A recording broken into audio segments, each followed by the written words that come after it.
லக்ஷ்மின்னு ஒரு படம் பண்ணோம் சார்.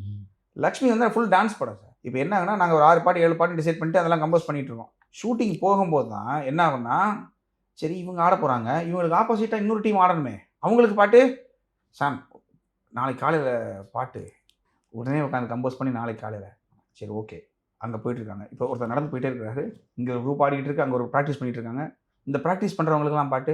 ஆல்மோஸ்ட் ஒரு 36 பாட்டு சார். பா ஆமா. ஆனா தெரியாது. இப்ப நீங்க வேற பாட்ட நீங்க ரைட்ஸ் வாங்கி போடவும் முடியாது.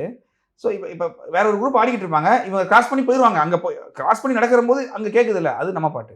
5 டீம் ஆடுதுன்னா, 5 டீம்ல இவங்க டீம் மெயின் டீம் ஆடும்போது வந்து மெயின் பாட்டு இருக்கு. ஆனா மத்த டீம்லாம் ஒரு நிமிஷம் ஆடிட்டு போனாலும், அதுக்கு ஒரு பாட்டு வேணும்ல. சாம் மத்தியானத்துக்குள்ள கிடைச்சிருமா? இப்படிலாம் காலையில ஃபோன் பண்ணி அப்படி பண்ண படம் சார். அதுல முர்ராக்கான்னு ஒரு பாட்டு மிகப்பெரிய ஹிட் சார். அவருக்கு ஹையஸ்ட் வியூ, ஹையஸ்ட் இது ஸ்ட்ரீம் ஆன பாட்டு முர்ராக்கா. எனக்குமே அதான். எனக்குமே என்னோட வாழ்க்கையில ஹையஸ்ட் ஸ்ட்ரீம் ஆன பாட்டு முர்ராக்கா பாட்டு சார்.